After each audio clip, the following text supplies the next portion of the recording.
Yo, what's going on, everybody? Welcome to the Creative Mind and happy Friday, man. I'm super excited about this one. Thank you for everybody who's tuning in thus far. I am your host, Andrew Lyko. I am the founder of One Dope Kids. I am a contemporary fine artist who's been in this space a little bit over a year and a half, and I've been a full time artist for, going on about 4 years now. And the whole purpose of the creative mind, right, is to dive into the perspective of other creators. This is a one on one conversation, but it's open to the public. Everything's raw, you know what I mean? Whatever the conversation goes, that's where it goes. I really like to keep the focus on perspectives, and allow us to really dive into the minds of different creators and how they came to be. And so today we have. Uh, a very special guest by the name of Carlos Basabe. I hope I'm getting that right. And this is a creator that I really wanted to dive into because he's doing something a little bit different. And it's something that us as a project have started to look into on how to create this for ourselves. And so I'm very interested to see how that's going for him, how his journey has been thus far, and kind of like all the lessons and experiences that he's had along the way that that can help the viewers and anybody tuning in understand how he came to be. And so that being said, Carlos, you want to come up here, bro, and give yourself a quick intro? Where you from, and how long you been in this space before we dive into it. Yeah, for sure, man. First of all, I want to thank you, Andrew, for inviting me. It's definitely a pleasure to talk process, talk art, talk, you know, this space that we're all kind of like on this crazy ride together with. Um, so thank you for the opportunity, and thank you for introducing me to the One Dope Kids community. I've definitely been looking into it, and it looks like you guys are really building something special. So um, I've been really excited for that. So yeah, my name is Carlos Basabe. I know it's kind of like a unique last name, so I never take it personal. Uh, People mispronounce it. I'm used. I've heard every pronunciation of it at this point. Uh, To be fair, bro, I so do yeah, know my name is Carlos. Spanish, so I should have said Basabe, but I didn't know, man. I didn't know. Yeah, It's all good though. It's all love. yeah. Even I feel like even within Spanish, it's kind of like a weird, very unique last name. It's actually Basque, so it's like a region of Spain and France or whatever. That's kind of like its own little vibes. That's at least as far as my research has told me. So yeah, I go by 466, and I know I've shared in the thread here sort of where I got the name. I was born in Cuba, and 466 is the house number of the house I grew up in. So that's always been my way of kind of like bringing sort of where I came from with me. Um, Always keeping that in mind and keeping it as part of my journey. So as I started kind of getting into how I wanted to brand myself and how I wanted to brand my art, that felt like a really good way to go about it. Uh, as far as within the space and as an artist, I've been a full time freelance illustrator for going on 10 years, maybe a little longer now. Um, Outside of Web3, I've done work for Vox. I've done work for United Way. I've done work for BuzzFeed, The Washington Post, National Geographic. I've done stuff for Broadway plays and basketball teams, all kinds of really, really cool type of just commercial work. So it's been a long journey, sort of like getting into the space because it was actually my freelance career that brought me into it. I got approached by Universal Music a couple of years back to do an NFT for one of their artists, and it was actually that project which never came to fruition, but it was the one that kind of got me researching the space and seeing what could be done in it, and I just found it super interesting. And it just so happened that right around that time, another artist that I was a big fan of and sort of like internet friends with, Justin Mazel, he was minting his project in the form of Grim Syndicate, and that felt like a really good sort of place to dip my feet into the space and I found a great community there. I made so many friends that are still my friends in the space to this day, and it just kind of never looked back. So that was September 2021. So I've kind of been around for more or less like as long as like Solana NFTs have been around, and I've been able to see kind of like the entire evolution of the space, um, what people have gotten right, what people have gotten wrong, you know, the ways in which it can provide a platform and a really interesting sort of infrastructure for artists to build interesting things. And I've been looking for an opportunity to do something in the space for a long time, but it never felt like the right thing. Like the right thing was possible, I guess, as an artist. PFPs are fun, and I've done like PFP collaborations. I've done like my own little like series of PFPs as a one-on-one artist, but a collection like that never felt like the right thing for me. I've always been more interested in storytelling and um, in characters and things like that. And so when Drip came along, it felt like a light bulb went off. It's like, oh, finally I get to do what I've been wanting to do in the space, what I think could be the future of the space, right? Like, um, in the form of a story, in the form of a character, and building a brand and an IP or whatever, like all the whatever you want to call it, from the ground up. Um, and to me, like doing it the right way, which is the only way, really. I don't want to say the wrong way, because honestly, like people just didn't have the options before. It's like the right way for you, you know. It's the right way, right? And I think it's like it's a new way, which is kind of like I had that option, which I know a lot of people didn't, right? Like up until recently with compressed NFTs, there was really not a cost effective way to do something like what I'm doing and to reach a mass audience if it wasn't in the form of PFP, in the form of like a big mint out that gave you the funds right away to be able to get your brand out there. So for me, like what I saw in Drip was the opportunity to kind of like start from scratch, start from the ground up, and build something where I can prioritize people falling in love with the world and falling in love with the character before I start to try to extract value out of the ecosystem, Let's which is kind I of love that, the bro. norm. Let's pause it right there real quick, because before we dive into it with what you're currently doing, I want to give like the Hmm. audience a little bit of insight, right? Of how somebody like you with a ton of experience as a creator, right? And your perspective now, how it has shifted, and how you talked about earlier about, okay, coming into the space as an artist, doing PSPs, doing gentle collections. I feel like that's kind of like the entry, right? When we come into Web3 and we're learning about Hmm. things, and we're like, okay, we see other people doing this, but at the end of the day, what do I really want to be doing, right? And it's like you said, for you, you found what you really want to start to do, and how you expand on your IP, on your brand, how you want to be recognized, right? And so now you position yourself to be in that place, right?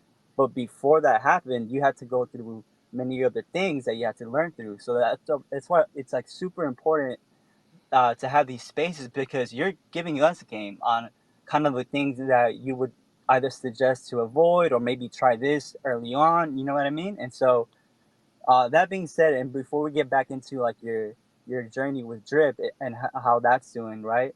I just want to ask you a question of like, what does creativity mean to you, right? On a personal level, like how would you define that? Uh, Creativity for me has always been a way of thinking, right? And it's always been about connection, um, whether it's connecting ideas or connecting to other human beings. That to me has always been what creativity has been about.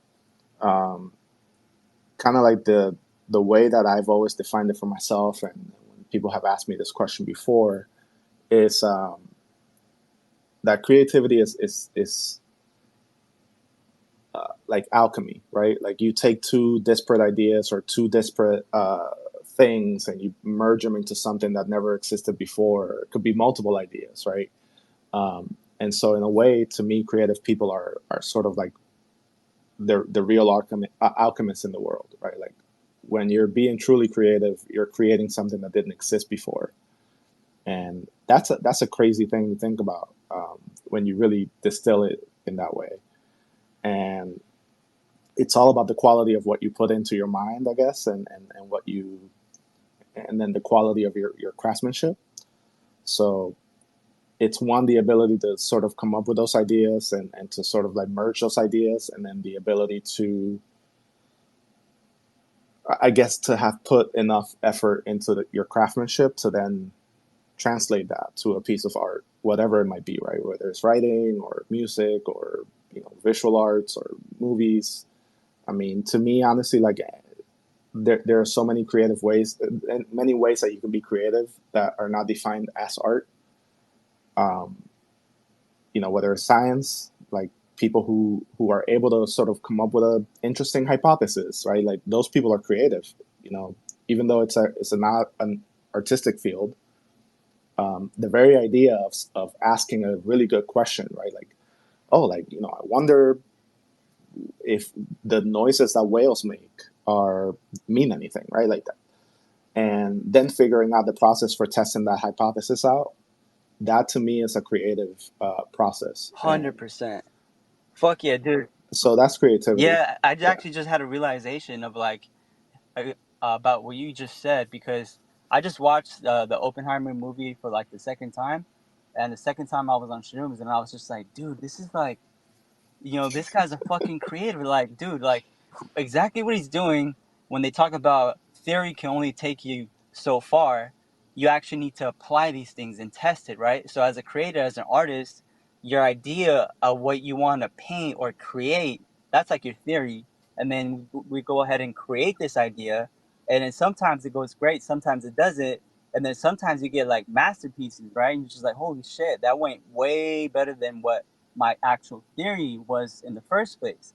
And so that's just fucking insane to me, bro, because it's like you said, we're literally creating something out of nothing. And I think the most important thing as us being humans is to keep the conduit of inspiration, that funnel, super clear. So so like this stuff can continue to come to us like over and over again. Because at the end of the day, if that ends up coming to an end, like where are we going to pull from? So we need to have these experiences as human beings, as a person, trying different things, exposing ourselves to different things, meeting different people, going to different places, because that's how we come back to our lab, put our ideas together, and fucking make a concoction that ends up being good or not for the rest of the world to feel and take in for themselves. Exactly. Exactly. Yeah, that's definitely the way I see it. It's all about as with anything else, right? Like the quality of what comes out is completely dependent on the quality of what you're putting in, and so Now, um, this like a following question to that question of like, okay, we kind of defined what creativity means to you, right? Like your psyche behind it. Now, do you think it's something that's innate or something that can be developed over time based on just your personal experience and perspective? um, I don't know, man. I feel like the creative mind, and I'm not talking about artists. I'm talking about creativity in the way that I kind of just mentioned it. I think that is innate. That really does come down to the way a brain is wired. You know, um, like I see it in my kids, right? Like I have two daughters, and you know they're both like into a lot of different things, but like from an innately creative standpoint, I can see one of them able to make these connections that like it even for myself, I'm like, oh well, like how do you see that? Like how are you making that connection, right? And I think that is something that at that age there's been no difference in what what I've put into them, right? Like in the way I've raised them, or the type of things that they're being exposed to, the household that they've grown up in, and yet one of them just inherently thinks differently than the other. Now, how that develops over time, I think that's a matter of effort. That's a matter of encouragement and confidence, of other interests that might come into the picture, right? So that creativity might express itself in a completely different career than mine, or in a completely different set of pursuits. But I think whatever she ends up doing with her life, she's going to approach it with that sort of baseline creativity, because that's just the way she thinks inherently, which is differently. Nah, you're that's very true. Perhaps a project that aims to give out knowledge and tools to be able to progress that creative mind. One dope kids, who knows? You know what I mean? But I completely agree, bro. Like, it's just one of those things that you see, and I feel like creatives are just really great visionaries because they live in their mind, right? And they see the world differently. And it's very unique, like to that specific personality. And I feel like when that combination comes together, that's when like something new happens, and like the public gets very excited because it's something that they either haven't never seen before, heard before, or felt before. You know, so I feel like that Mm-hmm. as a creative as a whole, and that's why I like to use the word creative because it comes in different platforms, niches. Like it's not just being an artist, but like a chef is a creative. You know what I mean? A musician is a creative. Like you said earlier, a scientist is a creative. And so it's like the same principles and the same like uh, unique things that we have, but it can literally be applied to any niche, as long as you just stay true to it, and like you come to understand yourself on how you're able to progress as a person and as a creator. Yeah, for sure. Um, but yeah, but like that's what I'm saying. Like I really like to dive into people's minds. I mean, hence the title of this space, to kind of get a little backstory, right, of how you perceive the world, right, and how you see yourself as a person and as a creator. And so, like now that we have a little bit of that context, let's talk about Drip, right, and what you're doing there right now at this current time. Yeah, man. So, kind of like I was saying earlier, I think drip for me was kind of like my light bulb moment in Web3, right? Like I've been sort of like involved with different projects, and I've been in the space as an artist for a while, sort of waiting for for this moment, like sort of waiting for something that will kind of like give me like the green light, I guess, to do something that I was actually interested in doing and that I would want to do for a long time. And um, Borg as a character is a character that I've had in mind and sort of has lived with me for a long time.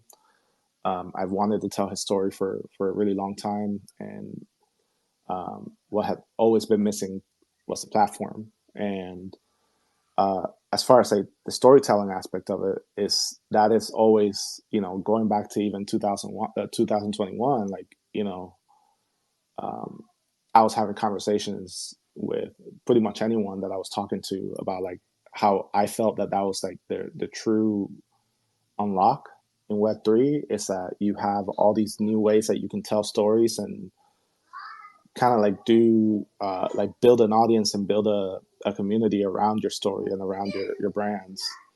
And getting a chance to do that finally has been amazing. So like I'm doing a graphic novel. It's pretty much like the first of its kind in that we are telling the whole story on chain. Every NFT comes with multiple story pages, so it's not just like a one pager every week. It's like actually like a comic book that's telling a story. Um, and yeah, I mean the response to it has been amazing. Like it's been really cool to see people fall in love with the character. Like, I mean, it's like I've been around for a while, right? And the sort of shift in attention and sort of shift in the engagement that I've been seeing with my stuff, has been sort of black and white, right? Like it's been day and night from before I started doing board to after. So it speaks to both the power of story and the power of character to really bring people in and give them something to truly fall in love with and truly want to experience on a week to week basis, but also like it speaks to the power of Drip as a platform that is giving us this huge, this huge distribution and access to this huge audience pretty much overnight. I mean, we are 8 chapters in right now, and accounting for all of the times that we've lost a ton of our subscribers due to like their fraud prevention, um, we're still at over 200,000 subscribers. And that's been up and down, just like I said, because Drip is also constantly like getting rid of like massive amounts of like fraud accounts. They're really big on trying to, as much as possible, limit every account to just one wallet. And so I think last I heard, the amount of accounts that they banned is huge. It's way bigger than the amount of accounts that are currently active, which is that should tell you something. And so, yeah, even within that, we I think right now I'm the third largest creator account, and then like I think like the fifth largest overall drip channel. So it's been just a huge success in every way. Yeah. So you know, it's been really cool, and I think it's just the beginning. We have more comics on the way from Drip, from other creators.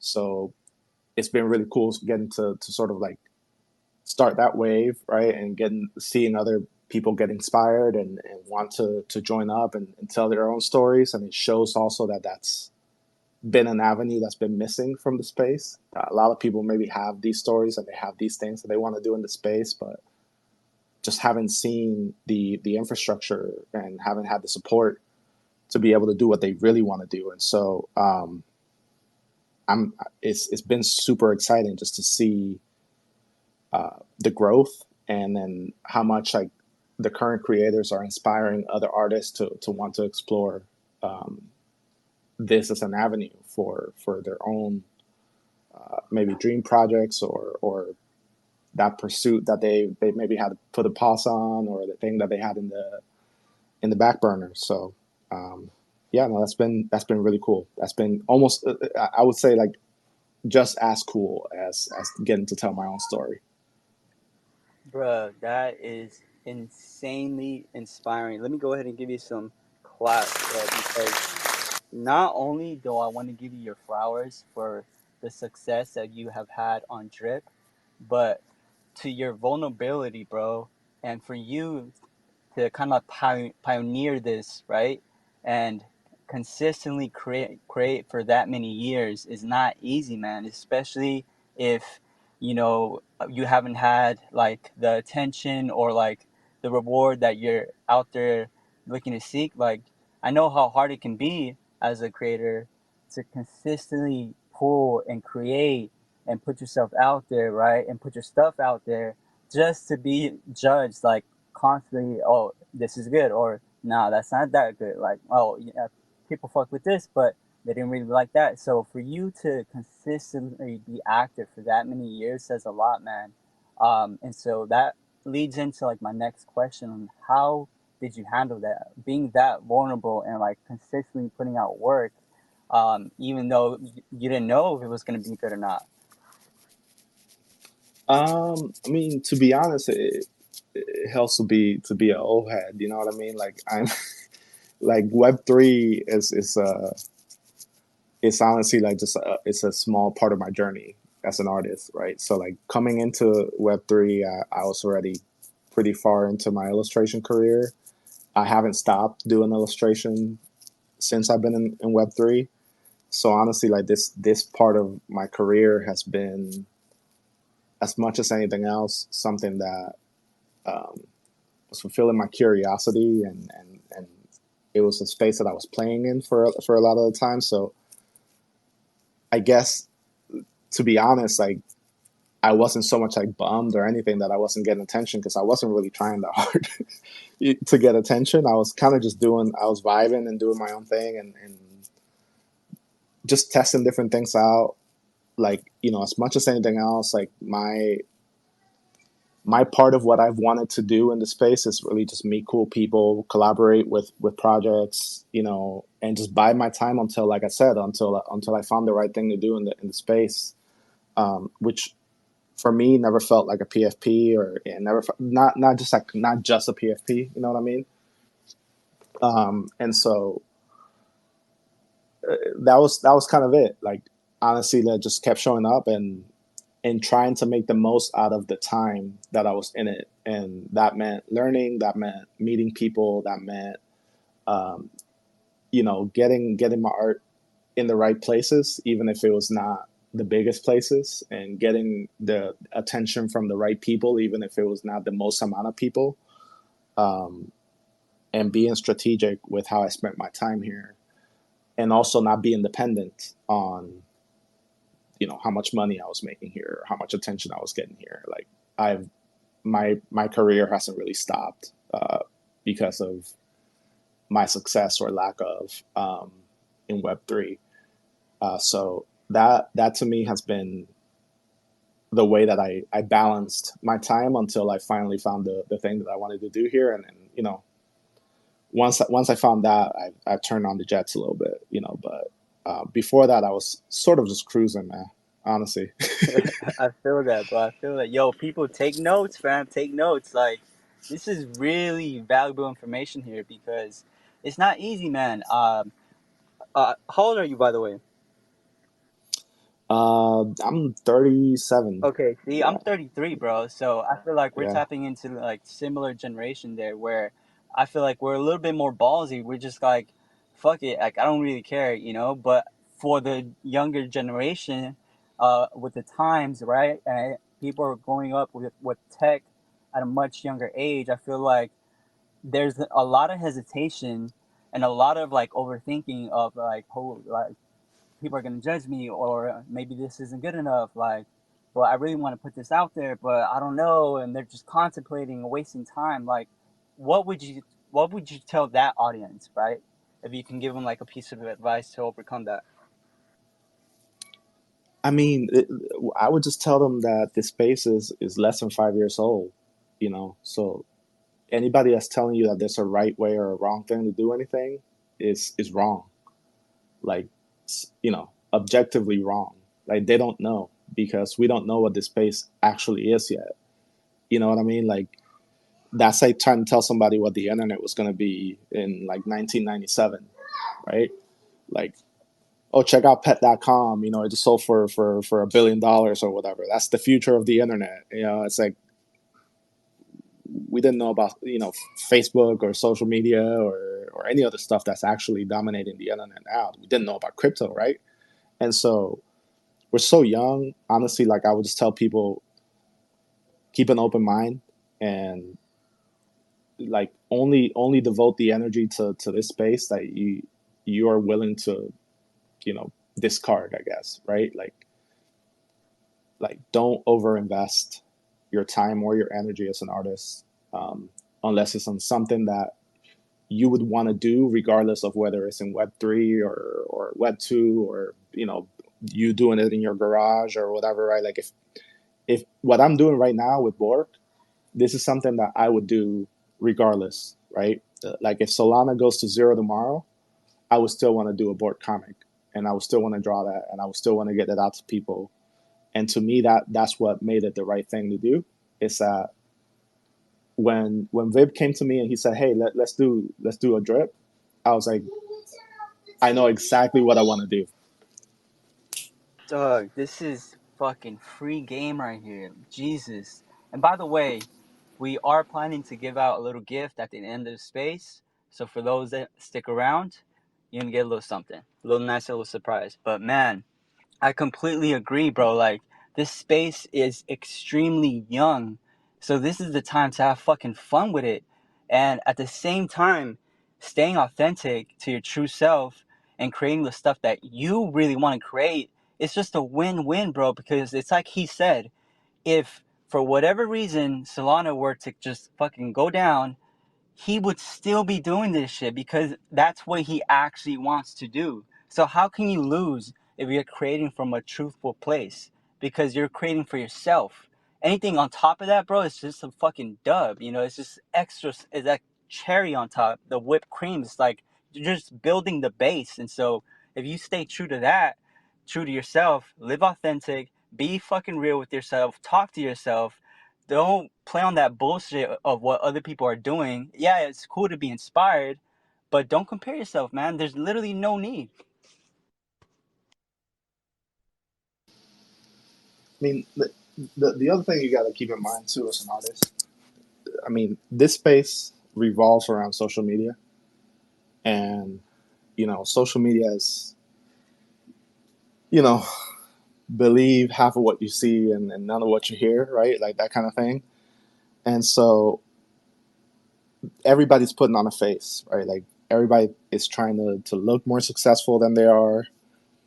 That's what bull tweeting, right? Bull tweeting as a thing is that's the culture in the space. It's like constantly trying to convince people that you're doing way better than you maybe are actually doing. And so to me that's really unhealthy as an artist to expose yourself to that, and you have to learn to just ignore that noise, right? Just focus on your own thing, focus on the people who are supporting you, which is the other part of it, right? Like don't focus too much on like who's not paying attention to you, who's not buying your art. Instead, double down on the people who do support you, right? Like while I was, you know, I would say like 7 months ago, right? Like before I really like started focusing on trying to make everything I'm making happen right now. Um, like I had stuff that was like one on ones, right? That were going and just sitting there for like less than one soul. And instead of letting it bum me out, like what I did is I used that time to like connect with the people who were supporting me, right? And making sure that those people felt appreciated and understood that I appreciated the support. I got to know them. Some of them are like friends of mine at this point, so it's not wasted. It's not wasted time to not be doing the way that you want to be doing, right? Um, if you are able to see past sort of like where you want to be and you focus on like making the most of where you currently are, then no time is wasted at all, right? And so just kind of like focus on the parts of it that you can control, and don't let all the noise of the space get you down just because you're not where some other artist claims to be, right? That's all it is. And to add on top of that, yeah, this is a lot of really good information, right, on what has been successful for us as creators. But I know at the end of the day, it's not so easily done to be able to be like, okay, I'm gonna start doing this, stop doing that, implement that. You know what I mean? So my best advice would be to literally just start on one thing and focus on that one thing to better and change. And then once you get that down, then go on to the next thing. Remember, this shit's a fucking marathon. It's not a sprint.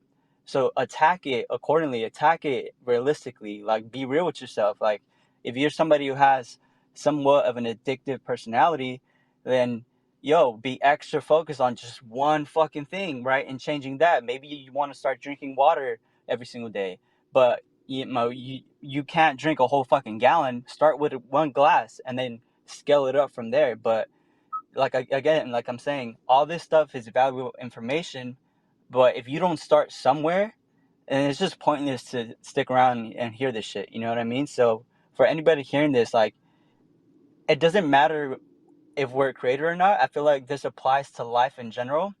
If there's something you want to change, bro, write that shit down, be realistic with it. And what's the very minimum that you can change? That way you can actually do that, feel good about yourself, and then start to scale that up bits by pieces. I feel like being an older head, quote unquote, has taught us a lot about patience. and how to actually embrace that as a superpower. Yeah, man. Patience and gratitude. You know what I mean? Like focus on the things that are happening to you, right? And make the most of those, but rather than constantly being worried about what's not happening. You know, what's not happening has, I guess, what's not happening is not has no bearing on your life. You know, focusing on what is happening, learning from what is happening in your life. I think that's kind of like the way that you learn, the way that you create the right habits, um, the way that you can sort of like tweak your art and tweak your process to have more of that happen, right? Like if instead of focusing on, oh, so and so didn't collect my art, or so and so didn't, like I wasn't able to sell my stuff for 50 soul or whatever it might be, right? Like if you focus on the person that did buy your art and you go to them and you say, hey, what do you like about my art? What made you support me? And when you get that answer, you actually listen and you say, hey, okay, I'm going to double down on that, because if that connected with this person and that helped me connect with this person, just doing more of that will help me connect with more people, right? um, and a lot of the time that's going to make it easy, because more than likely that person connected with some part of you that, or with some part of your process that was accidental, right? Like it was something that you maybe weren't aware of and that you were just doing naturally. And maybe that conversation helps you to shift that thing that you were doing organically to something that you do with more purpose, right? And so that's where you can kind of turn your, like, what comes natural to you into a process. um, and once your process is made up of things that are easy for you, right, that come natural to you, then it's easy mode from there, right? Like Yes, sir. You got your that structure, that to you me is got your the experience. superpower, It's a really. superpower. Now you gotta just press on the gas. Yeah, And agreed. notice how we just spent the first 40 minutes completely not really talking about the art itself. It's the same thing applies in real life, bro. The art is only part of the equation. The biggest, most important part of your success as a creator starts with your mindset. And so that's why I like to dedicate this space into the perspective of our minds, right? How we see the world, what we think, what got us here. Because if you don't have a strong mindset, you can have the best art in the world, bro, but your chances are gonna be much slimmer as opposed to somebody who has a very strong mindset and is fucking working their ass off to improve their art. Art, any skill can be improved, right? Through repetition and putting in the hours. Your mindset, nah, bro. Like you need to really get that shit down. And so I feel like there's a lot of creators out there who see things backwards and they think, oh, my art just needs to be better and then I'll get discovered. Like, maybe, but the odds of that, bro, is very slim. It's like fucking, it's rare. And so we're trying to flip the switch here and make it important that your mindset needs to come first, on top of everything. And then if you still have the time to be putting in the hours to your craft, dog, that's like the ultimate formula right there. Like you're just bound to be successful at some point in time. Yes, sir. Yes, So sir. now, It's all about process, man. That's that. If you don't have the right foundation, nothing else is gonna work. and that's with anything. That's with literally anything. All right, bro. Now that we, Hmm. gone through all that, let's dive into the art. Like let's talk about that. I want to know kind of what influenced your character Bork. Where you got your style from. Like let's dive into that. Yeah, man. So board. It's one of those things that, like I said, was accidental, right? And it turned into something um, that I really leaned into once I saw that it was connecting with people, right? Like, so I started out as a freelancer, and kind of like one of the first ways that I built my name and a following was by tabling at conventions and doing conferences and stuff like that. And so I would just go and sell prints, and you know I never really vibe with doing like fan art type print. So like early on, I just wanted to do my own stuff and trying to find something that was appealing for people that they would kind of fall in love with at first glance, rather than like like without really knowing much else about it, or without having a pre-existing connection with it. Um, I thought about just merging these two things that I found cool and appealing, like which is like Viking lore and just cute pugs, right? Like, so I did this little print. I think it's the shirt I'm wearing in the picture I shared in the thread there. This little print of a Viking pug, and like immediately it became like probably the most popular thing I did at the time, and sold a bunch of prints, sold a bunch of stickers, and it just kind of got me thinking, okay, like I have this thing that people like, so what's his story? And over time, I developed that story. I started reading about Viking lore more, and like biding my time, like I said, right, like being patient, finding the right time to tell his story. And so finally, Drip came along, and I got to get going on it. And the story that I'm telling is something that probably is gonna, you know, bring in so many different influences.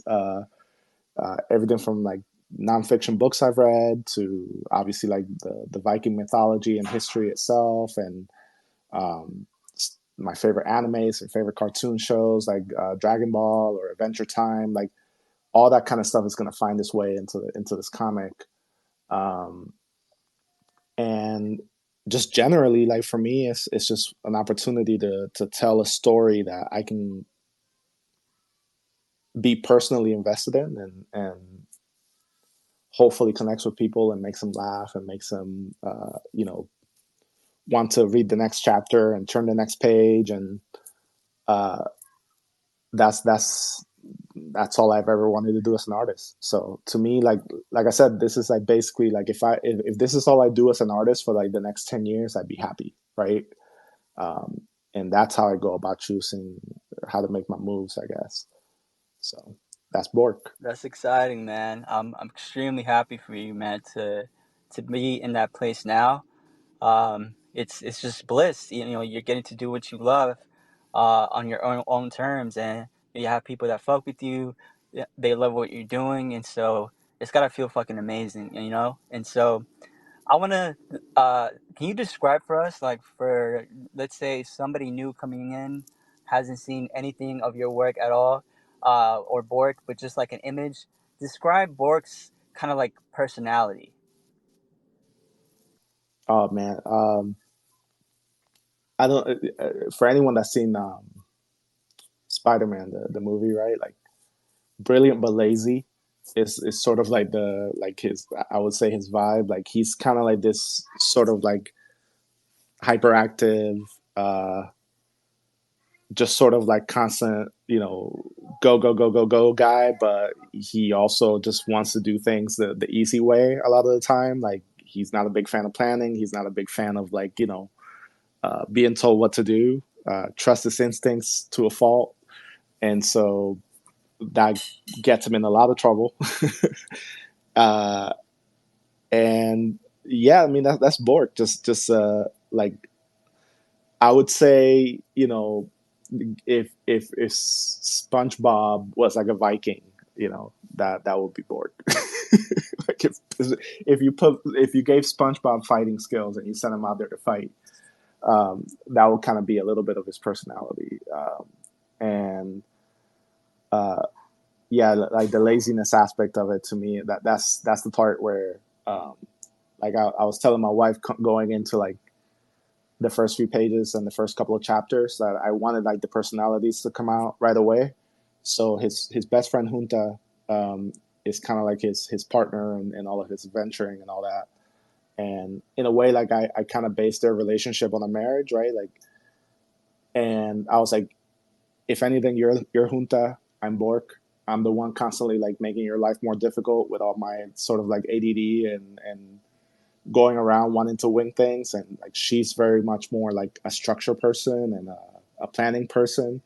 And if anyone that's been in a relationship knows that can lead to great things, and that can be like really complimentary, but it can also lead to some fireworks. And I thought that was like a really good dynamic for two main characters in a story.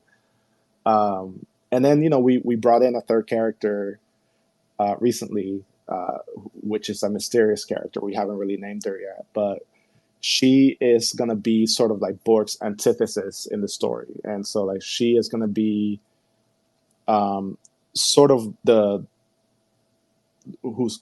person that's gonna create uh, all of the drive for Bork's arc throughout the story, and so um, she kind of came in, and it was like immediately like a bomb in the middle of these two sort of established characters. And uh, the best feedback that I've gotten so far on the comic from a story perspective came from her introduction, and kind of like her the first time that people saw her kind of interact with Bork and Junta. So um, yeah, I mean, like I've just had a ton of fun developing all the different dynamics, making sure that it all fits in a way that it's instantly recognizable, because it's like I have no control when people come into this, like, right, like we're growing so fast, and so it's an interesting way of writing a story in that I have this larger arc, but I'm also really paying close attention to down to the page and down to like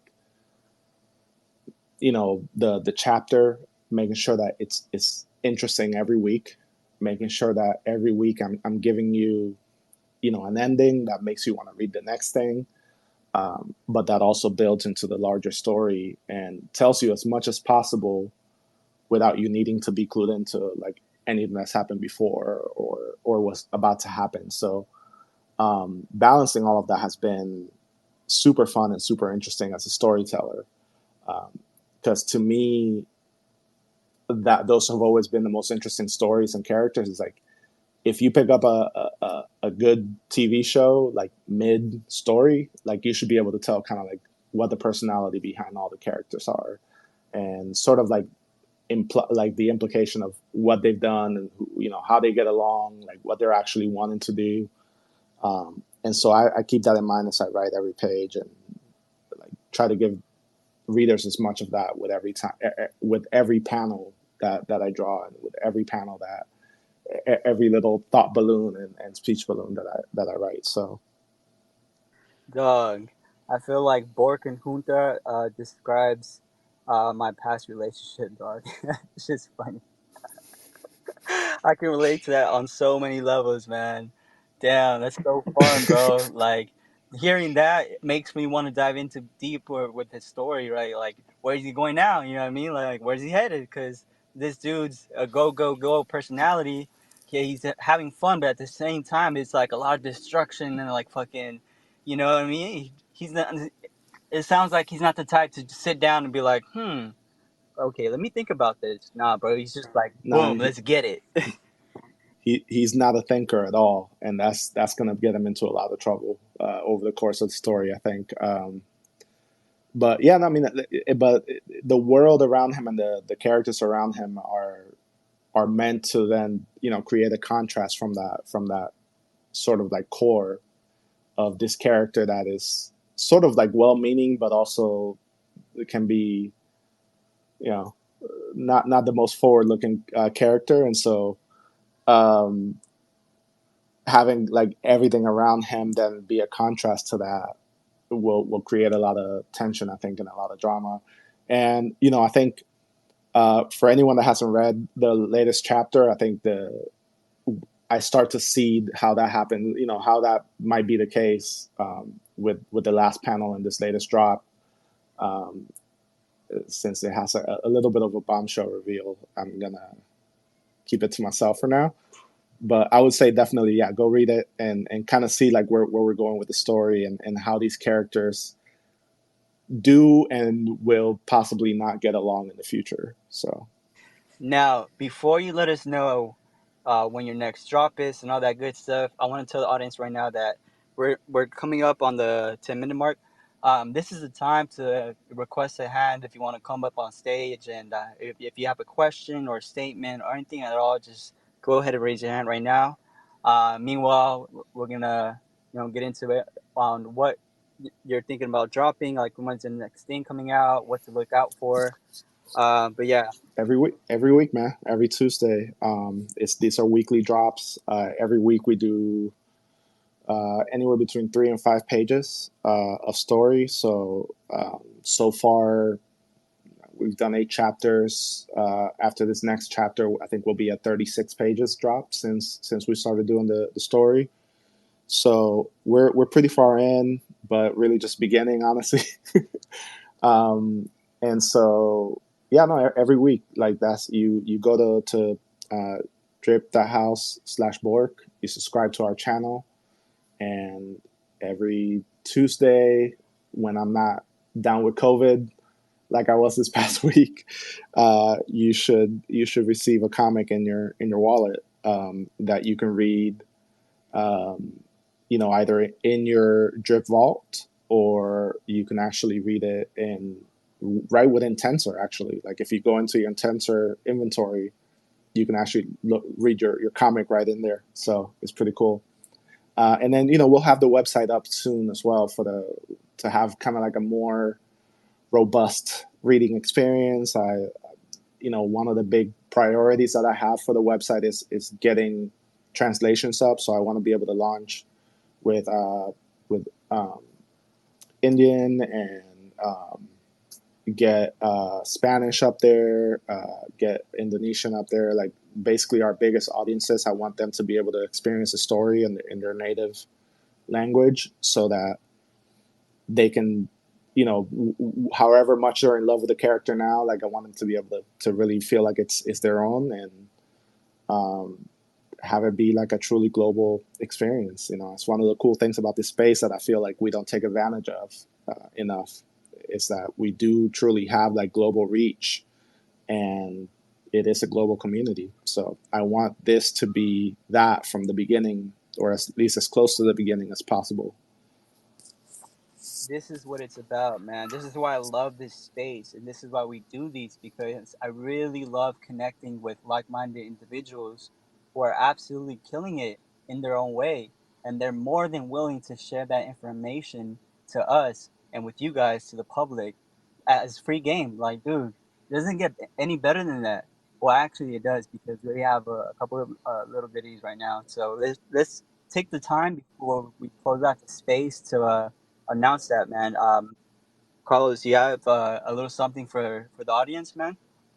Yeah. We have an unopened Bork pack from the recent dialect drop that we did. Um, so we're gonna be giving that away to one of their listeners. I don't know how. Yeah. All right. So how do you want to do this, bro? How do you want to make choose the winner? However you want to go about it. How about let's see who. How do you usually do it with these? We can just do a random one after we're done. Like we'll just pull the listener list and just do a raffle. I think. Yeah. Let's go ahead and you know what? I'll take a screenshot of who is in here right now, because that means that they stayed to the end, and then we'll Oh, run these are it the that right way. guys. Uh, yeah.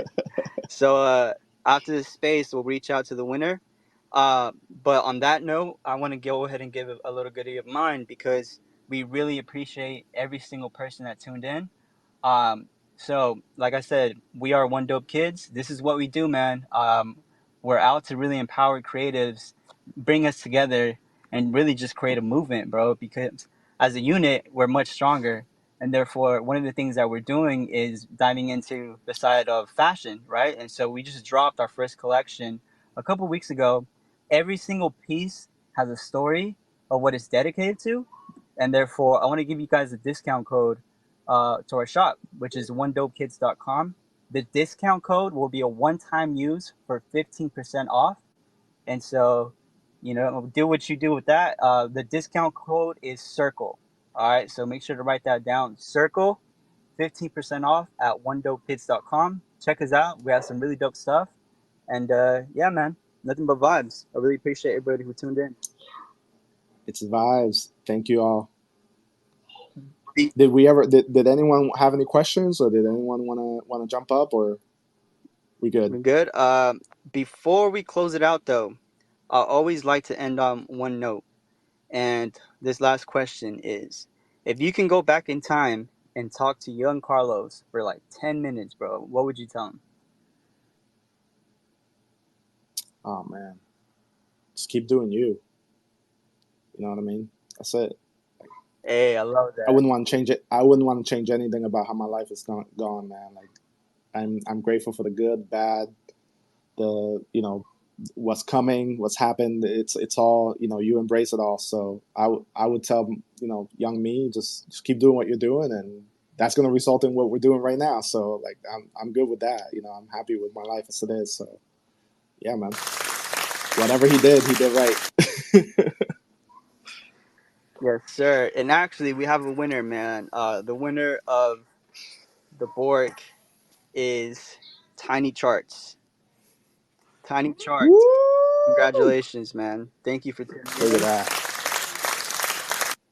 Um, Much appreciated for everybody, man. This was an incredible space.